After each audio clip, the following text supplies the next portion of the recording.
Good afternoon, everyone. I hope you had a great lunch, and I'd like to welcome you to the very last part of these 2 days on behalf of Innovatrics. My name is Jan Zaborsky. I'm with Innovatrics for, I think, 4 years now, and we'll be talking about the future, especially in biometrics, of course.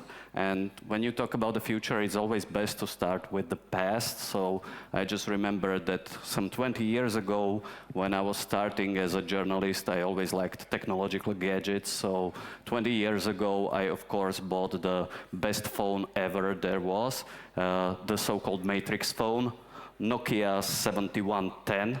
It had 5 lines of text, and it could do wonderful things, such as connecting to your bank. It was the very first phone that could connect through your bank through WAP, which was a very special protocol. So I really wanted to try it, so I had to switch my operator, because only one operator had WAP.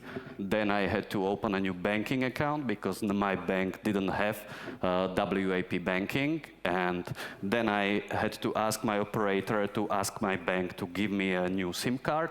And after, I think, 2 weeks of paperwork, I was finally able to check out the balance of my banking account on my Nokia 7110, and really that was the future at the time. So it was like really the best top-notch technological high-class thing that you could do with your phone. So I was thinking, you know, with more innovation, I could just maybe go to the bank and right there get a new SIM card. And then I would get like a new Nokia phone, and it would have like 7 lines of code, so I would not need to scroll, and I would not need to press like 20 buttons just to send money. So, and of course, fast forward 20 years, I don't think any of you has Nokia phones with you, because most of you probably have Samsungs or something like that. 20 years ago, those were the guys who were making fridges. So, you know, that's the innovation right there. And I would like to welcome you, the guys that will tell you what will happen in the future, that you probably won't be using maybe smartphones at all. And we will be talking about identification. So let me welcome you, Corinna Schindler from Veridos. Hi there. Mr. Alex Rakov from Smartmatic, and Mr. Manuel Montemayor from Karalundi. So we have guys from all over the place, and we'll be talking about what to await from identification in the future. I will start with, let's sit down, guys.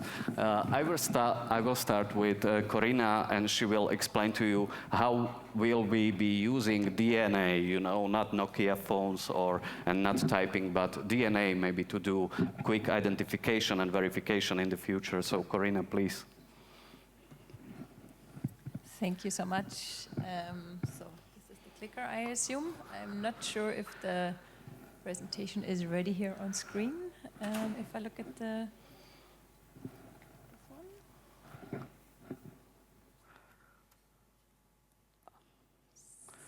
Sorry, guys. You know, sorry about that. We are waiting. There will be a presentation in the future, in the very near one, but don't worry.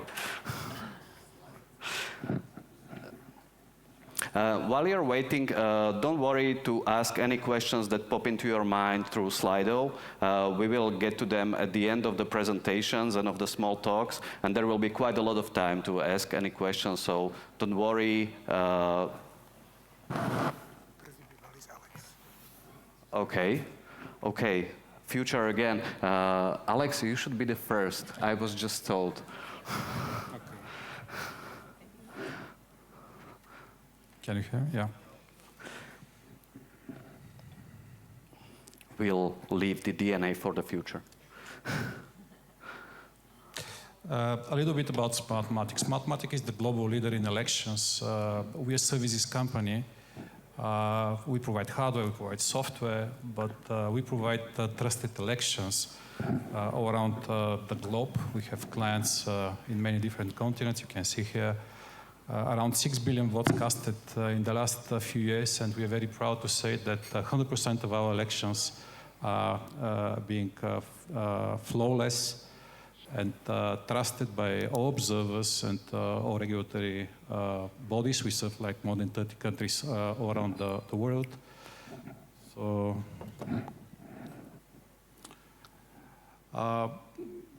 transparency is everything around elections. When we operate in every country, we start building the process from bottom up with a foundation principle in every project and in every project we operate is actually provide accessibility, provide inclusiveness, and here we will touch upon biometrics solutions that we are using, provide transparency, auditability, and accuracy of result. This is the founding principle in every project we do operate all around the world. But actually, this is not our presentation. This is a company presentation. This is not the presentation we will. Oh, really? Yeah, but sorry, I can speak freely. Yeah. This is company. Anyway, the future of election is digital. Let me just a little bit freestyle. Future of election is digital, and election management bodies all around the world are having challenges to open new channels for elections. United Nations statistics is saying that 100 million people were displaced over the last several years, 27 million refugees, 200 million people or voters with disabilities. All these are underlying driving forces for election commissions all around the world when they think about opening new channels for elections. When we say election, the future of election is digital, we truly believe that electronic ID, digital ID cards will make a big change in the industry. It will be a major disruptor. EID is already here. It's European Union endorsed remote method of authentication. European Union at the moment is having a working group around a new standard of digital IDs. And as far as digital election is concerned, which is internet voting actually, predominantly, digital ID will make a huge breakthrough. We are proud to say that one of the countries that we are serving, which is Estonia, is having digital elections since 10 years. They're using EID. They will be one of the first using facial biometrics for their digital election. And we do hope with the numbers that I have just provided, United Nations statistics, that digital elections will be the future of elections. Mm-hmm. Okay, thank you. Despite freestyling, I think you covered it very nicely, and I wanted to get to maybe one of the first points that you mentioned, and that was transparency. And as we know, the electoral process to be like truly trusted has like two goals that go in the cross direction. One of them is, of course, perfect verification of every identity that you have, which is, of course, you want to be sure that everybody has just one vote. And at the same time, you need to make sure that the votes are truly anonymous, because that's what democracy wants. So how to actually combine this in the digital world? Because, for example, if you do like remote elections, you want to make sure that the person has the right to vote and casts just one vote, and at the same time you want that vote to be anonymous, so not connected to the specific person. Yeah, identity-related fraud is one of the major fraud cases in elections, and when we design a new system for clients, always designing bottom-up, always we take into consideration that unique identification of voter is actually a foundation principle in the trustworthiness of the elections. So having this in mind, we start early in the process with feasibility studies, with pilots, to make sure that all the stakeholders, local stakeholders, are on the same page and fully convinced from regulatory point of view, from management point of view, from having the source codes, having auditability, and having process well audited and certified by independent authorities, all these small elements are in place to really prove the 4i principles. So they should, always we say to the client, don't trust technology. Really audited, certified, really be in the management seat of the project. Okay, thanks. And you also mentioned that there's an EU working group that that's pushing hard into electronic IDs and digital elections. There are examples such as Estonia. So how do you actually see where could the countries in the EU, they usually have like a good, reliable national ID system, so that you just walk up to the election booth, they see that you're really the citizens, you haven't voted, you get your ballots. Why even improve on this system, even though it's obsolete? It's very reliable, it's 100 times tested, so why to try something new? Always we are using best practices, and here we have colleagues that actually work with identity projects, be it plastic or digital. Always we use what is available in the country, and we integrate it into our systems. And of course, in the case of forthcoming countries that are willing to try new ways of facial biometrics, for example, we support and we help them achieve this goal. But as I said, always we're using the achievements, the investment all the countries have been doing in the past, and we are trying to enhance it to make it more secure and, again, accessible, transparent and accurate and auditable. Auditable is very important for us. Yeah, and I'll just use the help of a Slido question, and I'll get to back to the anonymity, because one thing about the anonymity that is to actually provide it, but people also should be aware or should understand that their vote is truly anonymous. So how to convince the non-digital people, as the Slido question says, that electronic voting is not possible to corrupt and is like truly anonymous? Electronic voting is actually, people are referring to it as a machine voting, is always offline, so there is no communication in the polling place, and voters are casting their votes in an anonymous way. There is an air gap between electronic voting and internet voting, or verification, biometric verification solutions, so that nobody can actually establish who was identified and then who was who voted. The system is having also an algorithm that is mixing votes. So there is no way that somebody even from the election management body can understand who voted how. So there is lots of security from software and from hardware point of view to make sure that votes are kept anonymously.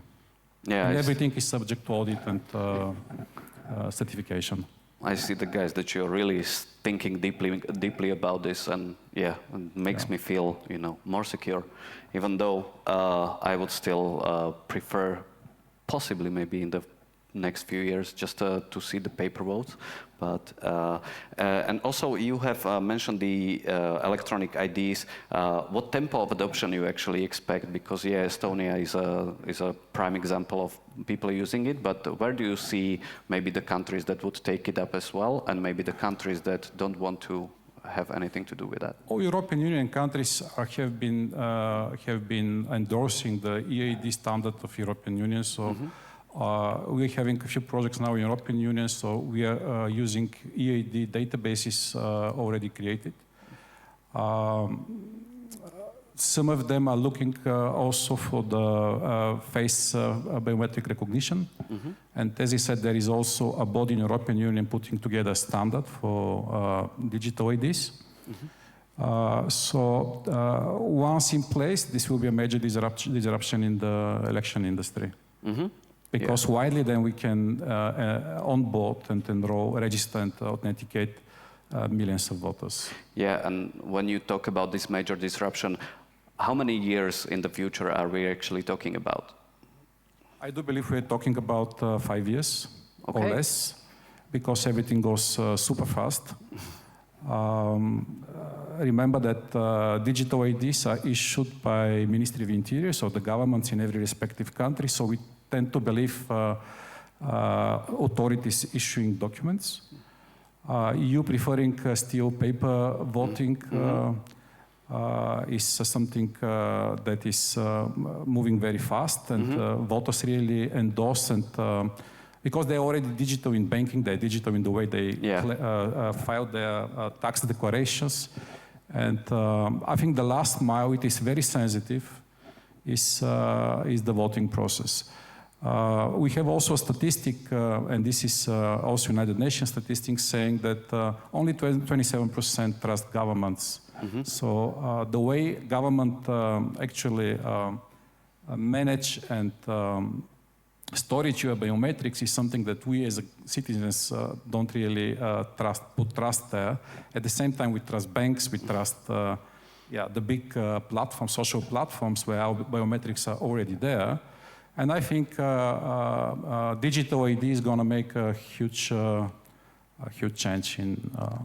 Okay, thank you, Alex, so far. If you have any more questions, feel free. We will get to them at the end. And I'm looking forward at BioCon 2027 about talking about digital elections, because you said in 5 years. So yeah, I'm excited about that.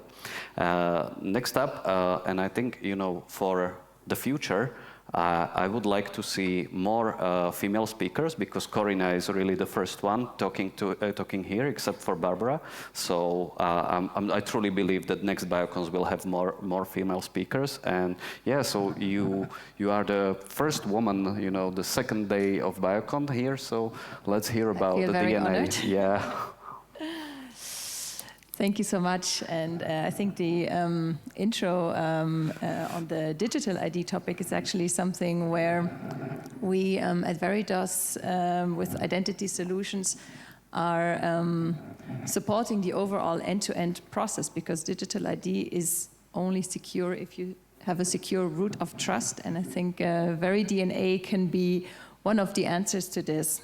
So my name is Corinna Schindler. I'm working for Veridos, representing the business line verification. And yeah, I'm very honored to be part of this panel discussion.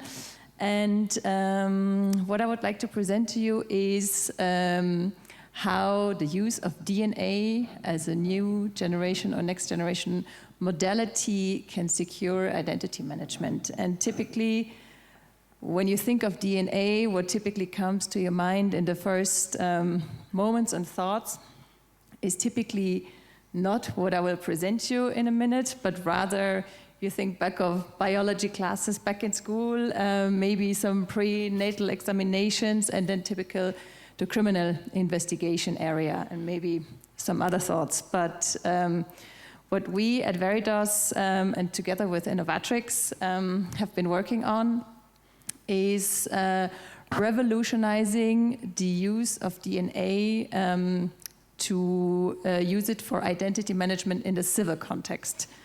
And this is where I would like to show you a little bit what the benefits of the DNA biometric modality actually is.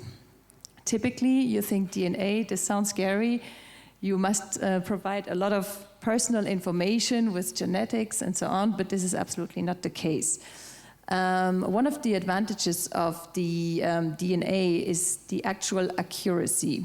So you will find, and I don't even know how to pronounce this number, a very, very, very low probability that any human being has the same DNA ID as you.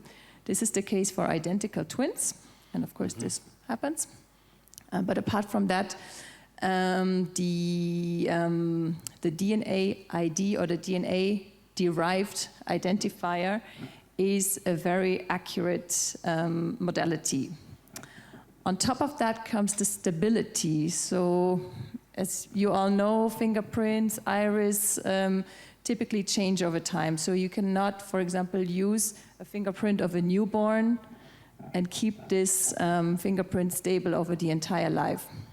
This is different with DNA. You have it from day one across your entire lifespan and even beyond. So this is really a big advantage of the DNA modality.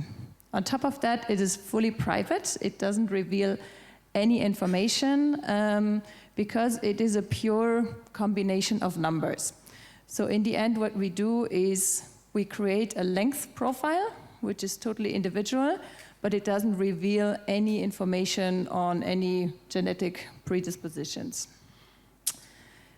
What it does tell, though, is the relation profile. So if you have the XX or the XY chromosomes, you still pass on certain of these numbers to your kids, and you inherit it from your parents.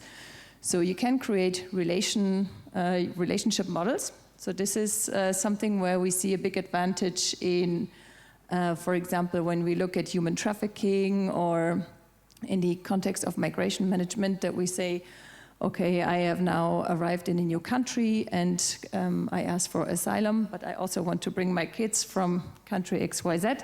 So there it's really possible to detect these relationships and kinship information. Then one more aspect is the security. So it is really impossible to manipulate because obviously this DNA information is stored in your body cells. So it's not like I can put on a mask, I can take a fake, I don't know, silicone, something on my finger. So it is really, protected naturally because it's inside your body. And the other big advantage is that this DNA-derived identifier is really stored with a minimum storage capacity. And this is, of course, something interesting when I turn to the next page, how we can use this information now in the identity management. And VeriDNA in that context is a strong solution based on strong partnerships with Innovatrics and also with another partnership we have with a company called Ande. So what Veridos does is we have created the entire identity management system where we have, for example, national registers for countries, etc. And in this system, also the information on the persons and on the identities is stored, for example, when we issue a passport or an ID card. And this DNA identifier can be stored through the system on the actual chip of a passport or of an ID card. How do we get now this DNA information? So for this, we have a partnership with a company called Ande, and you see on the picture here a device which is a portable, ruggedized mini lab, and you can insert a probe with the DNA inside, and it's absolutely secure that it will not be exchanged, for example, like it could happen in a laboratory. And the big advantage is that it only takes 90 minutes to get actually this DNA ID. But no biometric information is as useful and can be processed as well as with an ABIS. And here we have our collaboration with Innovatrics, who is, and we saw it yesterday also in Matu's presentation, a sneak preview. So Innovatrics has extended their ABIS solution to the DNA information. And you can see on the left side of this little screenshot, it's a bit difficult to see in the dark side. So on the left of the white screenshot, you see actually the numbering, which is this one and unique information. And next to it, the white screenshot is a electropharogram. So this is really how this information was detected. And so in this triangle, we are promoting and pushing the VeriDNA solution. We already see a strong pull in the market. So we are excited to further promote and also get your insights and comments on that solution. Now, where is this now applicable? So here on the left side of the slide, you see, let's say, the classical areas where DNA is already used in many cases, so the forensic part and also the law enforcement part. But if you look on the right side of the slide, this is really more a new area of identity management in a civil context. So with migration management in one case, and then really the classical national ID part. And here, the advantage of the DNA is that it actually supports us in fulfilling the inclusion of all human beings. Because if you look at some statistic of how many people on this planet actually don't have a secured identity, this is where we as Veridos believe it is our duty to enable governments and their citizens to secure their identities, and by this means enabling to get access to the world, to get access to education, to financial inclusion, to travel, to voting. So this is really, let's say, a root of trust that can be generated right from birth throughout the entire lifetime. And by this, in combination with other biometrics, really cover this entire lifespan and enable secure identity management with strong biometrics. Okay, thank you. It's been very interesting. I have one of the first questions, and maybe it ties back to the future idea. You still mentioned that it takes about 9 minutes to get through the mini lab. Do you see, that the time will be dropped Reduced, significantly? Yes, so here our partner is constantly working on improving the technology. So we will see this anytime soon. So about a year and a half ago, they already mentioned they will be able to reduce this time to half.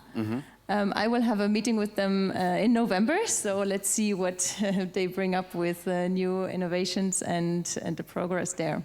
Yeah, I remember just a few years ago, it still took several weeks just to get your probe back. So if you go to the lab, anyway, it will take 2 weeks, and it really depends on the use case. So if you want to do a mass enrollment, and we also, for example, when you look about newborn registrations, they already do it in some countries. Typically, they do it with a fingerprint or with a footprint, but that, of course, will be not valid anymore after a couple of years. With this, it would stay, and for such mass enrollment, you don't have the time pressure because you can do it. So we are hardware agnostic. We can also derive the same DNA ID from the information we get from any lab. But the device that I was showing is really, you can go to remote areas, you can do, let's say, ad hoc testings. So this is really a variety that makes the field of application broader. Oh, yeah. And one more thing, I know you mentioned already the DNA identifier, that it's, let's say it doesn't contain any information. How does it work maybe in depth? Because, for example, I have in my smartphone, I have my DNA test, and I have an app that basically tells me, it gave me, I think, like 600 pages of information of what traits I do or do not have. So how can I be sure that if it's, for example, in a passport or in ID, nobody just reads it and knows everything about me? Yeah, thank you for that question, because that's actually the typical question we get. So what this device does is actually it takes your DNA, and it creates a length profile, so it measures the distances from one point to the other, but only in areas of the DNA where there is no genetic information contained. So you could compare it if somebody would say, measure the distance from your eye to your eyebrow, take the distance from your ear from the top to the nail, plus you take, I don't know, the length of your foot, and you kind of add all these informations, and then you have an entire list of these measurements. And this is how this unique profile is created. And nobody will have exactly, all the same distances, and this is how it's also generated. So it's really cut into pieces, and only pieces with no genetic informations are measured. And this way it's also completely biased, so you don't have, and anonymous. So with just a pure number set, nobody can do anything. Yeah. And you don't have, any, I don't know, ethnical biases or anything. So this is the beauty of it. And Okay. We have some question at the Slido. What is actually the cost of the DNA identification? And I think also the next question would be, do you think it will change in the future? So for question number one, this of course, it's the typical answer, it depends. Yeah. So obviously if like a full set of, the very DNA solution with the system, depending on what is all in the background, this typically depends on the setup of the customer and the ministries.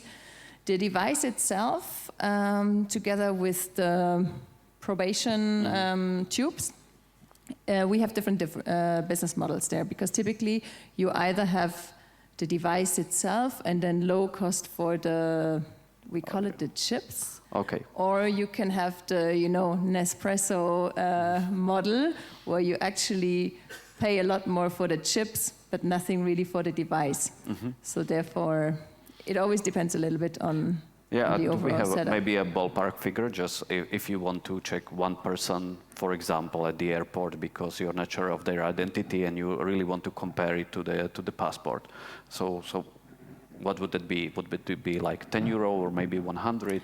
It's more around 100. Yeah, but can we expect maybe to drop it more? I know there's a chip absolutely. shortage. And also they are not just regarding the time it takes from the 90 minutes to less, but also on the pricing. This is something where we constantly, with our partner, work on getting this lowered, both in terms of time, but also in terms of pricing. Okay. So in BioCon 2027, we will be probably talking about cents right after the digital elections. Yeah, exactly. We will keep some of the questions for later, and I would like to ask Manuel Montemayor. He's the president of Karalundi, and we really enjoyed talking about president of Karalundi because it sounds like it's a very exotic country, but it's actually a Mexican systems integrator. And although they started with financial services, they have much more bigger plans with digital IDs, and he will just show them to you. So please. Yeah, thank you very much. Okay, so as he said, we have been implementing projects for the last 20 years. Different kinds of projects, government, telephone companies, banks. So over the 20 years, we have faced so many different needs and requirements. And one of the things that we can conclude is that there are two worlds that not necessarily run at the same pace. One is the government regulations, what you have to comply with, and the other one is the technology. Technology is beautiful. We are always inventing new things, but they cannot necessarily be applied because the governments are pretty slow. So we start with the problem of how identity management. It sounds simple, but identity starts, then it has to evolve, and then it ends. And there are some countries, that we have seen that those things can be pretty complex. Like, let's say in the case of Mexico, for example, the end of identity you assume is when we die. And in Mexico, to get the death certificate of a person, it has to be started by the family of the person that dies. They have to go to the county to start the process to get the death certificate. And there are 2,600 counties, and all of them have different rules and laws. So it happens that the central database, for when they know that somebody dies, that maybe it's 2 years from the moment that somebody dies. So just imagine if you are a bank, or you're a government, or you're trying to run elections, and you don't really have exact control of that particular situation. So we have also seen, and especially since all this, the pandemic, the rise of face biometrics. We have seen that that grew much faster than fingerprint, than voice biometrics. And obviously something that became very relevant was the LiveNet check. I think you have been the last 2 days, yesterday talking about that. the need of having a very strong liveness check. That has been something that continues to be there and needs to be and continue to develop faster and faster. Another challenge is how to fight collaborative fraud. You know, like as I said before, you know, sometimes the user can have a benefit in breaking a system. Let's say proof of life applications, you know, to pay a pension. So you can have a very strong liveness system, but if the user has a benefit to break the system because he can get that pension collected, that's a different challenge. You know, the other big problem is biometrics themselves, all these rights. You know, the people in general don't like to use biometrics. They also they are very concerned how biometrics are stored, the right to revoke biometrics. And sometimes governments are not putting these situations more in the hands of us as you know, when we have to implement projects, we have to comply with all these needs. You know, now we see more and more the requirement of having a trust third party. You know, something that we have been doing a lot is the use of digital certificates. You know, we kind of combine biometrics with a digital certificate company. So we use both at the same time, so there is a trusted third party involved. That helps a lot because sometimes you have, let's say you have to bring the person to court, you have to sue somebody, or maybe you don't trust an election, let's say, or something.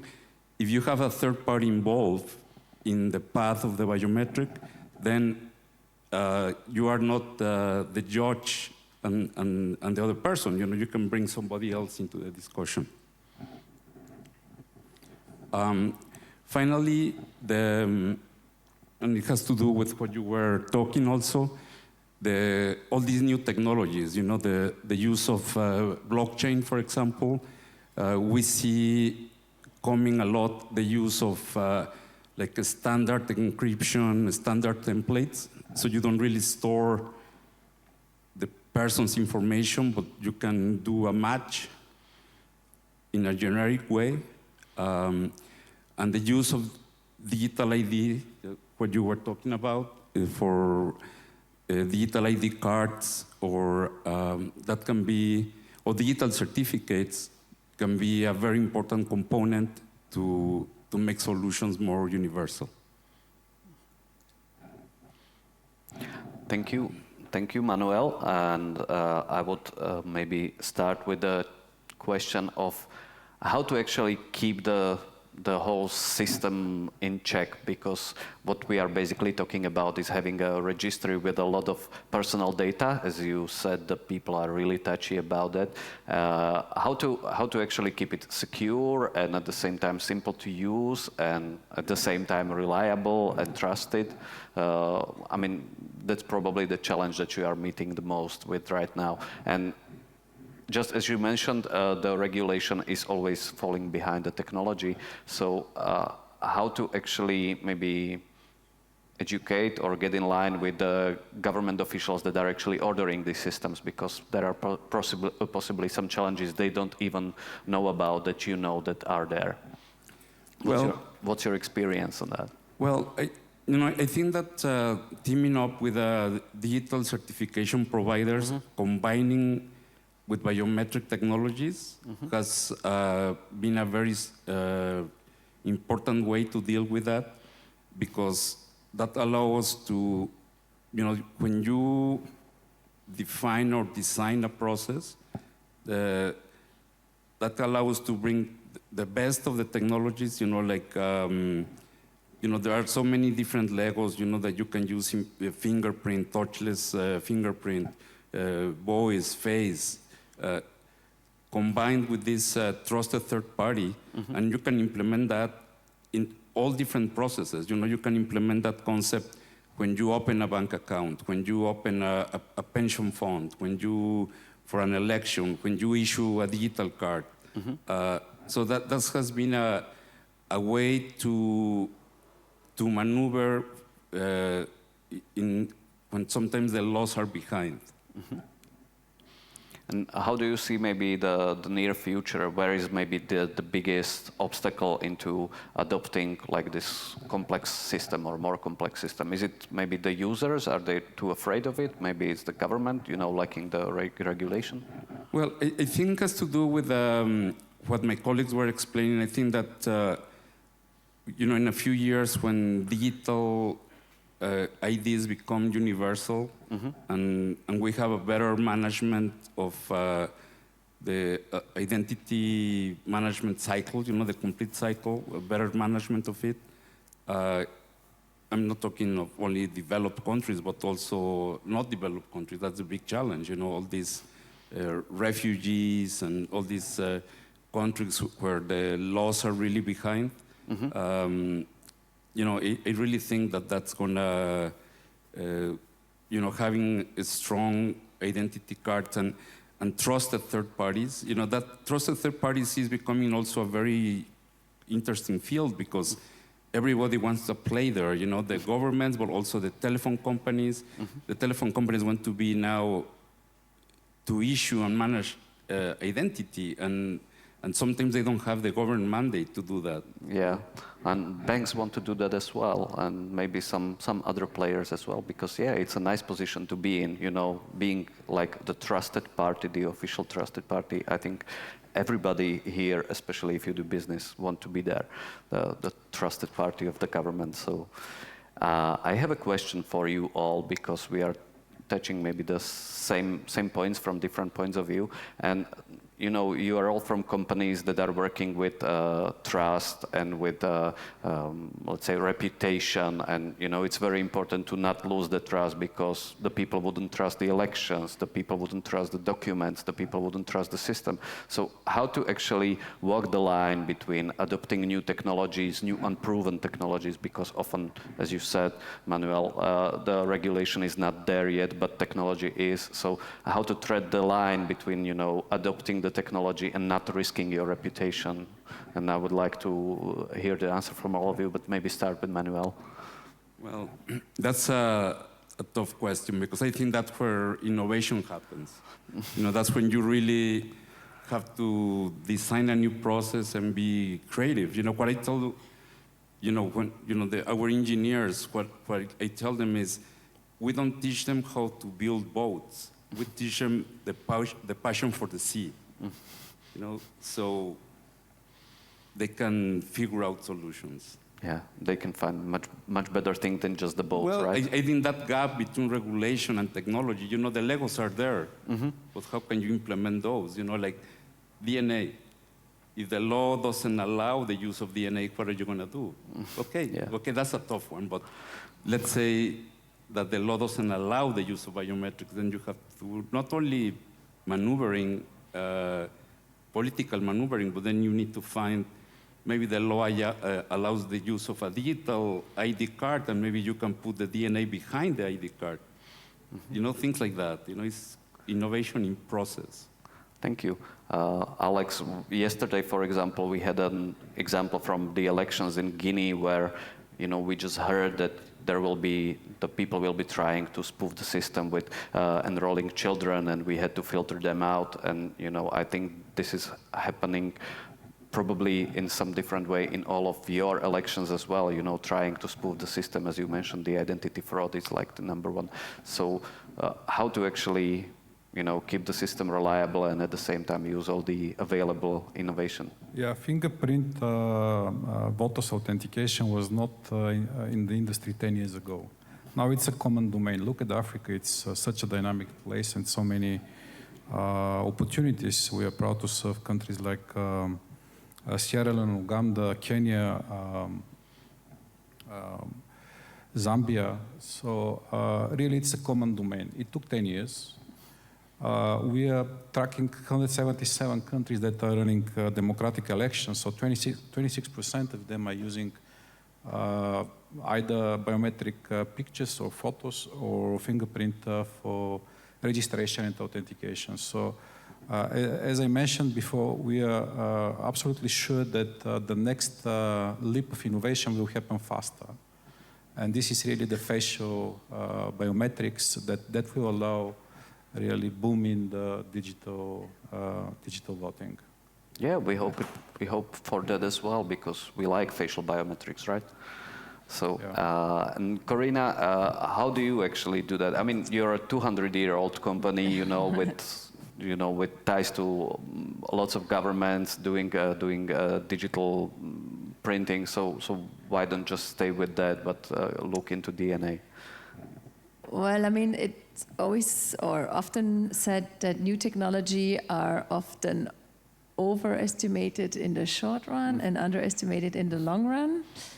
And in the case of biometrics, and specifically also the DNA topic, it's actually not such a new technology, right? I mean, it's just that the field of application is moving from, criminal into the civil area, and it's the same for fingerprint.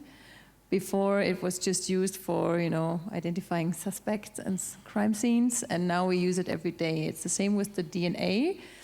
And particularly in our case, I mean, since we're mainly dealing with governments, typically governments are not the fastest one to adopt new things. So typically what we see is actually we see how these technologies develop in the enterprise sector, and then step by step we see it also in the government sector coming up.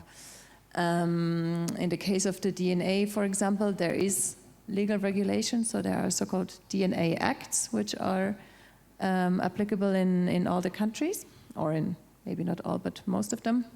So this is something where we have a very good legal framework that we can actually maneuver in. Mm-hmm.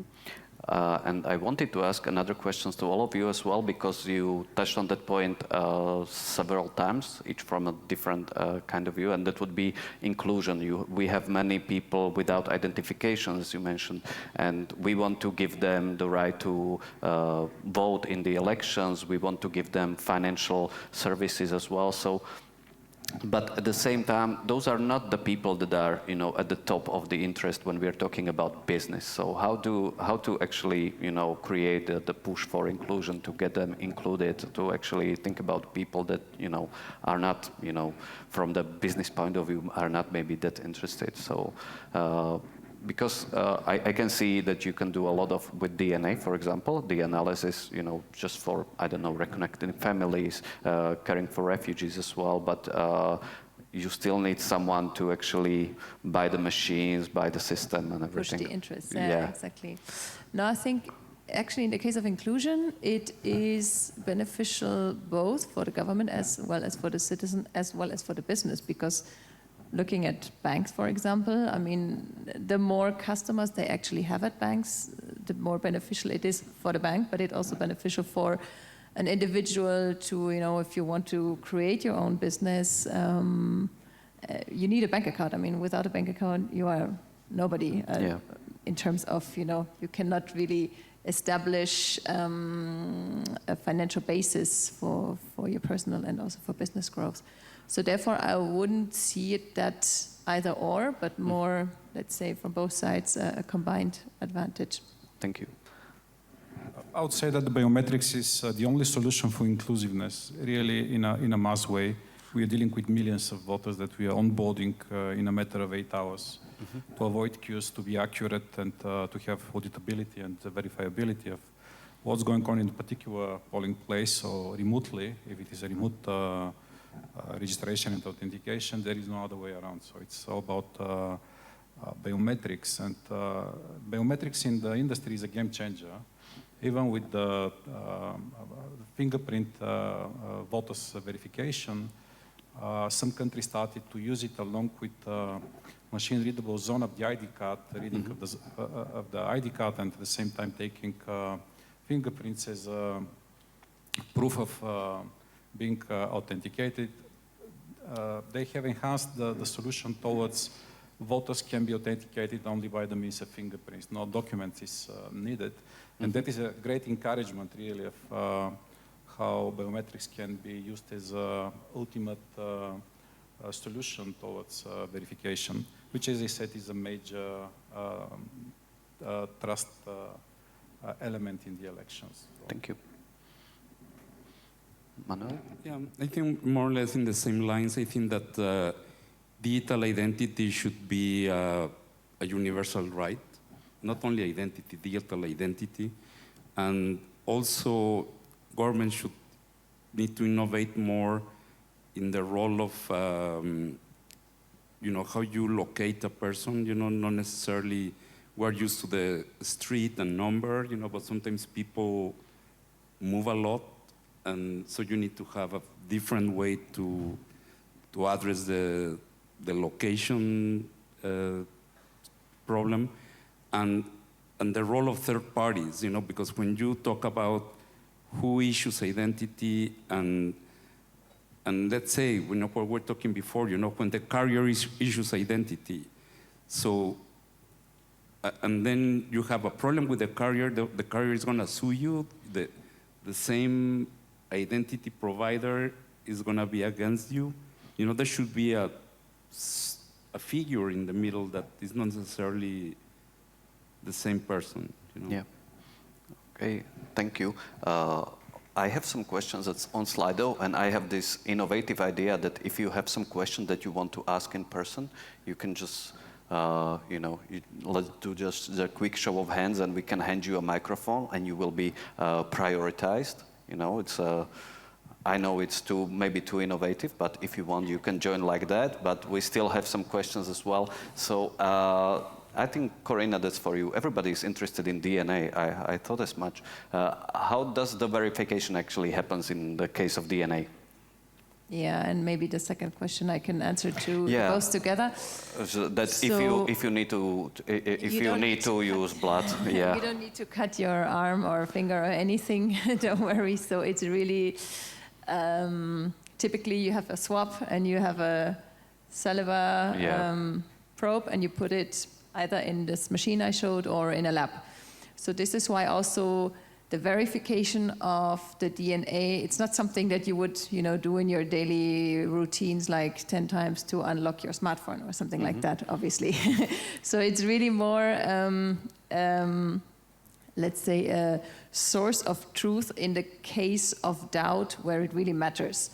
So therefore, it's good to have it, attached to your other biometrics, but only in the case, for example, if you are at an airport with a kid and it's not really clear, is it your kid or are you actually, just stealing someone's kid? And so just in the case of doubt, you would really verify it.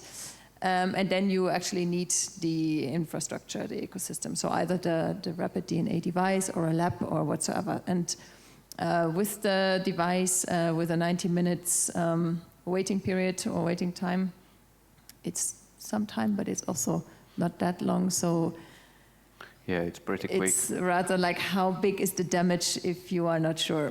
Yeah, and also it's pretty reassuring. I think the statistics say that about 25% of people are afraid of any pinpricks or anything, basically just drawing blood in any way. So yeah. we just calmed, I think, a quarter of world's population that they don't need to worry. So I'm glad about that. We have a question for Manuel. How is the business plan or the business model to collect the digital ID? If you don't collect for this, do you just need to have only the physical ID without the digital? Because I think this is worry in more fields than just digital ID, that some people don't want to have this digitized. Yes. Well, that's obviously okay. You have digital identity where you use, driver license and all these documents that have already a cost. If you want to add all these technology layers on top of that sometimes governments and corporations say, that's more cost, to have all these databases of biometric information. So one of the things that we are actually doing now in one particular project is we are reversing the model of how you do this. We're saying, okay, the people can get their digital ID, linked to digital certificate with a trust third party and all that, and we issue that at no cost. And then we reverse it when that digital identity is being used for commercial purposes. So the person who has to pay for the use is whoever has a financial interest. Let's say if you are using, let's say that you are going to use this digital identity to sign a document using one of these e-signature platforms, that maybe has a biometric layer and all that. So the person who issues the contract that has the financial interest in the transaction, let's say to lease a condo to you or to sell you something, they pay for the transaction. Mm-hmm. And that transaction covers the original cost of the enrollment, of the creation of the digital identity. Yeah, and I think there's also the point that Sarandis mentioned, for example, yesterday, that if it's more convenient for the person to use, for example, digital ID or facial verification, and they see it every day that it really costs them a lot of time, they will just start to use it despite their objections. So it doesn't have to be an either or, right? Actually, last week we were discussing the topic on phygital, right? So the physical and the digital ID and both worlds. And I think especially with regards to inclusion in this transitional phase where not everybody also is maybe capable of using a digital ID or digital voting, it's good to have both in parallel. You just need to ensure that there's no overlaps, so you don't have any double. Yeah, and people will decide for themselves. Yeah. We have some questions from Slido.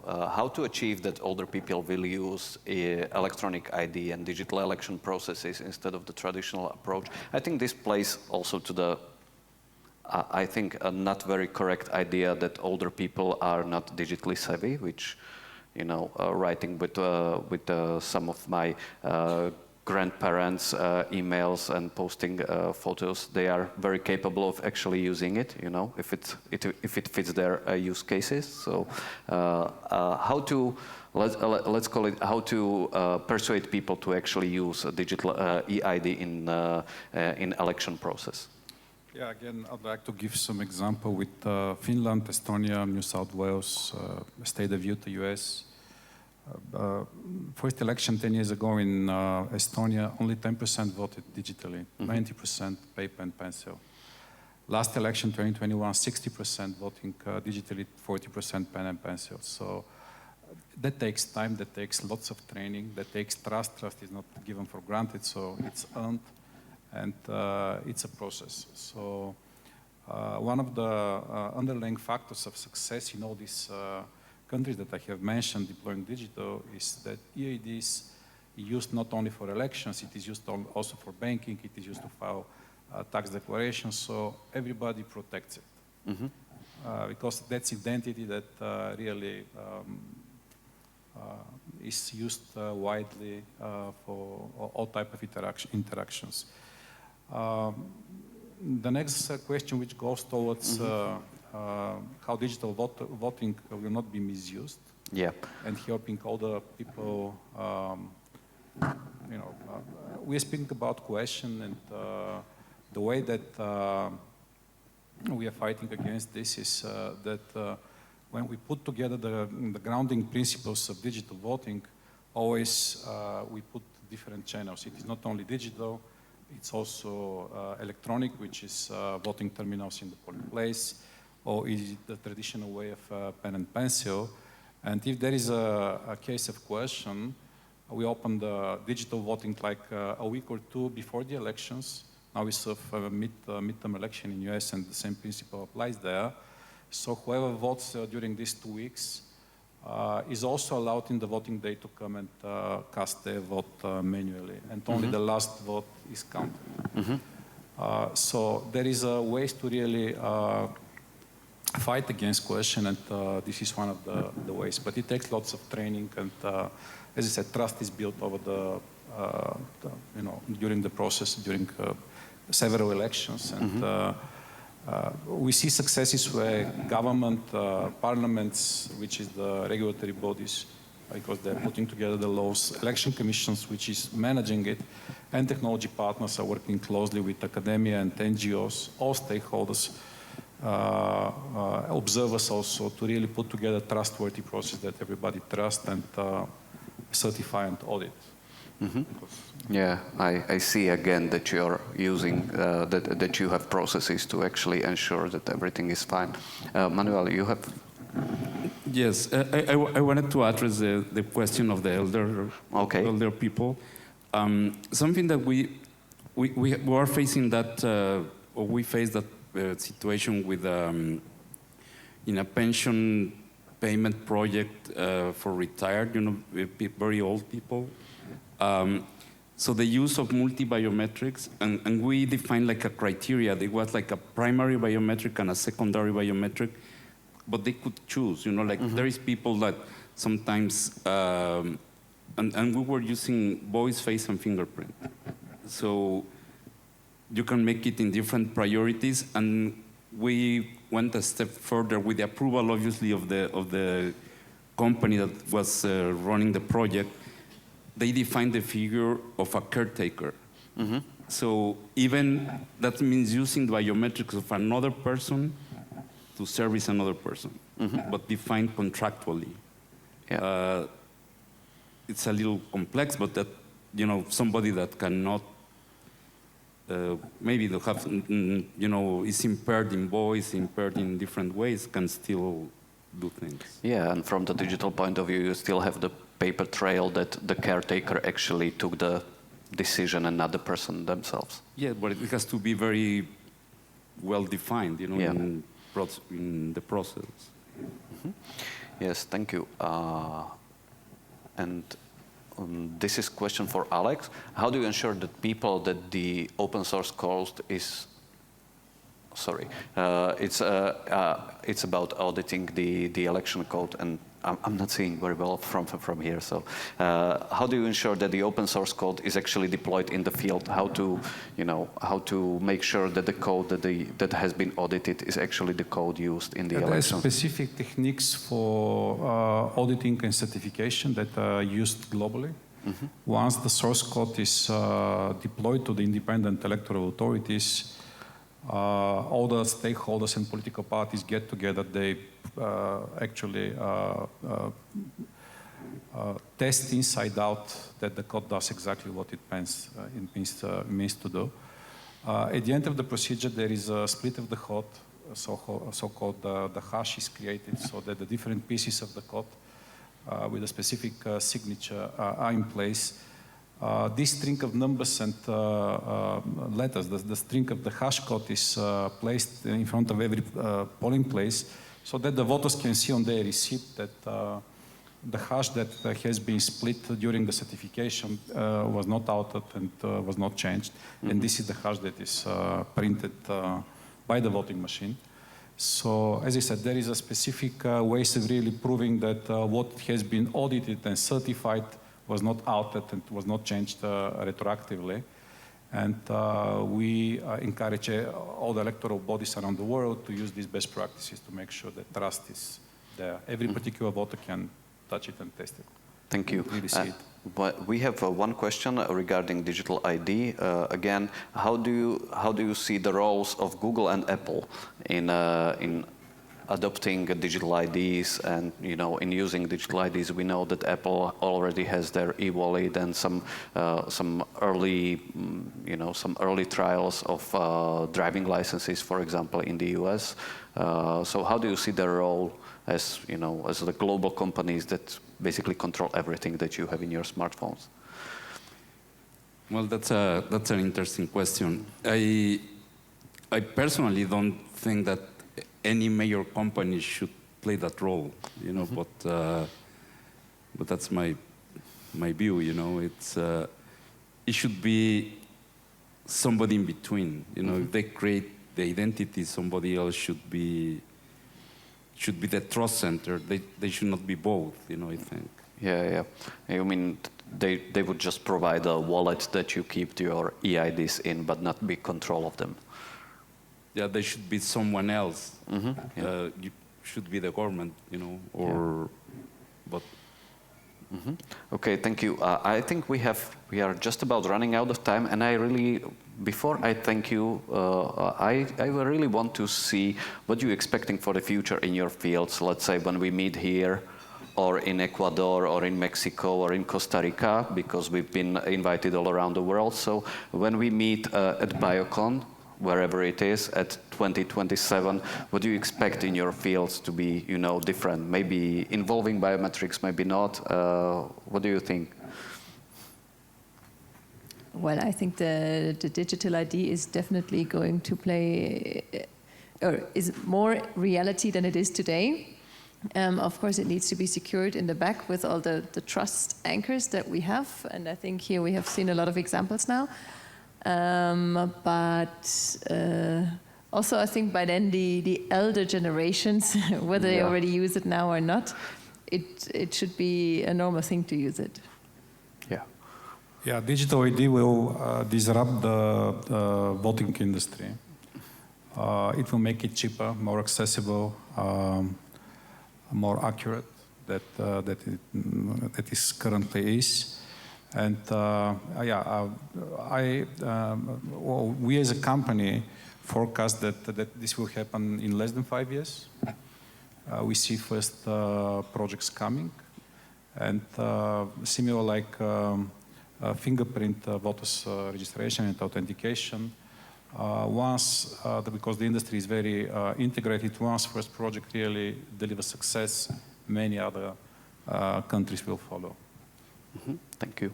Well, I think like the same digital ID, I think will be, or digital identity will be very important. But I also think biometrics with, you know, less friction, and also interoperability between biometric, you know, like standards evolving in a different direction. Like you see, for example, the case of face, 3D face. You know, the NIST has been talking about that like for years, and there is nothing concrete, you know, that you have a standard for 3D face biometrics. And that's really the most important part. Talking about face, obviously, fingerprint, and there are so many things. So I think interoperability of biometrics. Okay, thank you for your answers, and thank you for your time. So get ready your EID passports for a trip to Costa Rica in 5 years.